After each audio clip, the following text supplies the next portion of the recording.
If you live long enough, a lot of stuff will come against you. Somebody in your family gonna die. Somebody in here gonna get fired. Somebody here gonna get an eviction notice. Somebody gonna get laid off. Somebody company gonna close. Somebody you love gonna break up with you. That's life. But what you gonna do about it though? Life has a way of humbling you. Life will make you shut up. Life will mute you. Shut you down. Because all of us, if you live long enough, will go through a period of feeling so overwhelmed that you think of one more thing, if the phone rings one more time, if I get another text, if I get another email, and sooner or later you feel, oh God, just get me out of this.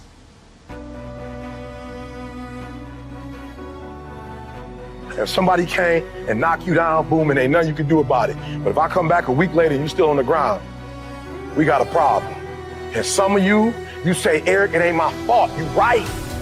The way you were born, what happened to you is not your fault. But doggone it, you still on the ground after 20 years? You have absolutely nothing to do with what happened to you. It's not your fault. You got knocked on the ground. You had absolutely nothing to do with that. And I'm not blaming you for that. But if I come back a week later and you still on the ground, that's your fault. If I come back a year later, you still on the ground, that's your fault. If you get knocked down, there's nothing you can do about it. But getting back up has every single thing to do with you. And you will promise me that from this day forward, you will not be defeated. You don't belong at the bottom, and it's time for you to get your butt from down there. It's time for you to stop being comfortable at the bottom. Get your butt up and get to where you're supposed to be.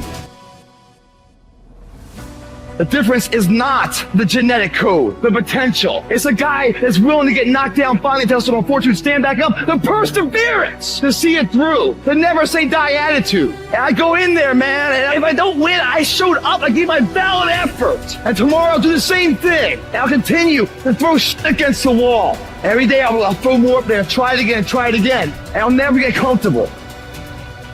It's necessary that you take charge, that you begin to stand up inside of yourself, that you dry your tears and you're not given the luxury of feeling sorry for yourself, that you got to get in a fighting mode. You can't surrender. You can't be a chump. You got to fight back. You got to stand up and start. So wait a minute, what is it I need to do? You got to make yourself move even if it hurts. Many people have been written off and said, this one won't survive. And they did. It's possible. You've got to believe in your heart of hearts that it's possible that you can beat this.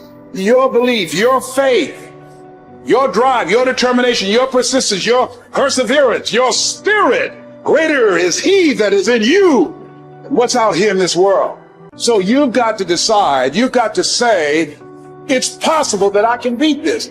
And it's necessary that I do this. In spite of the pain and the conditions, you've got to mobilize your mind and your spirit.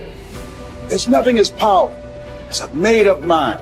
You want affirmation, look yourself in the mirror and say, I think I can. I think I can. I think I can. I know I can. You're built to walk uphill. And when you reach the pinnacle of the hill, you want to stop and appreciate the vision, but the next thing you want is a higher hill in the distance, because it's the uphill climb that it's from the uphill climb that we derive our value. And I mean this technically.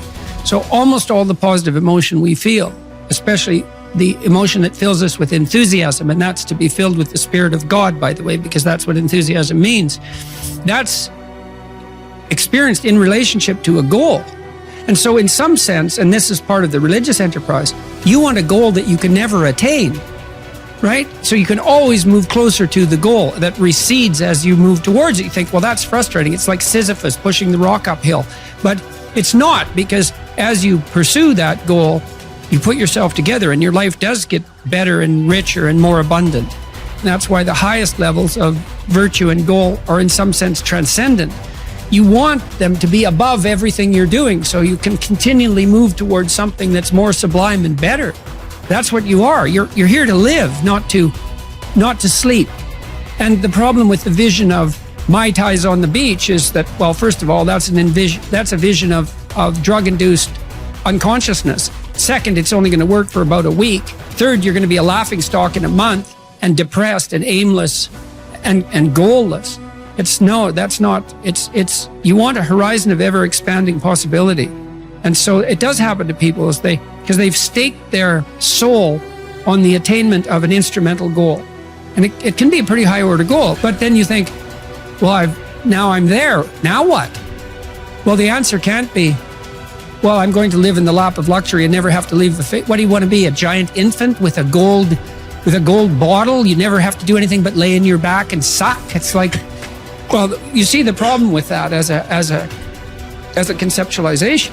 It's no, you want to be like an active warrior moving uphill with your sword in hand. And that's dynamic, that's exciting. And that's why so many young men disappear into video games. That's all acted out in the video game. So they have to act that out in their own life. Not that I despise video games, because I don't, but they're not a substitute for life. They might be good training under some conditions for life. See, as human beings, why? The only reason why we are dominating every other creature, including massive creatures, much bigger than us, more powerful, faster, quicker, in strength, in capabilities, why we are dominating all of them is our ability to use tools, isn't it? So do not underestimate the power of the tools. If I ask you to unscrew this screw in this furniture, you try with your hands, your fingers, your fingernails, they will all break and bleed, but the screw stays right there. I give you a little screwdriver, but you don't know how to use. You poke it here, poke it here, poke it here, poke it here. No use. Only if you put it right there and use it the way you must use it, suddenly another world, isn't it? Right now, the greatest tools that we have in our hand is our own body, our mind, our emotions, our energy. These are our tools. If you harness these tools well, you will live wonderfully. If you don't harness them, you will live badly. If these tools turn against you, you will live terrible. Right now, what is it that human beings are largely suffering?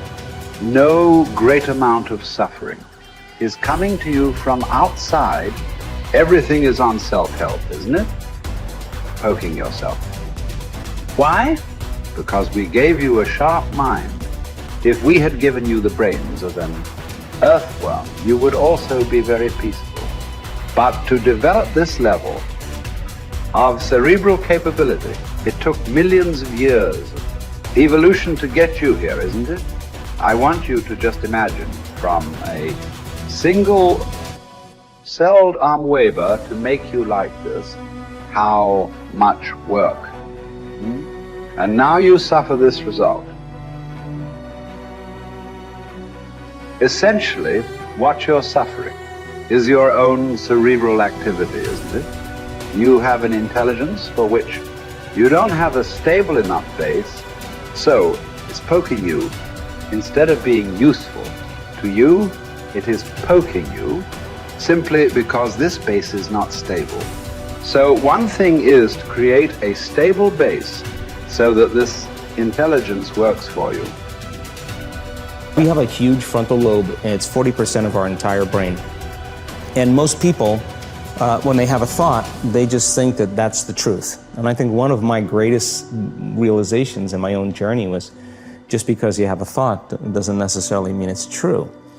So if you think 60 to 70,000 thoughts in one day, and we do, and 90% of those thoughts are the same thoughts as the day before, and you believe that your thoughts have something to do with your destiny, your life's not going to change very much, because the same thought leads to the same choice leads to the same behavior creates the same experience, and the same experience produces the same emotion.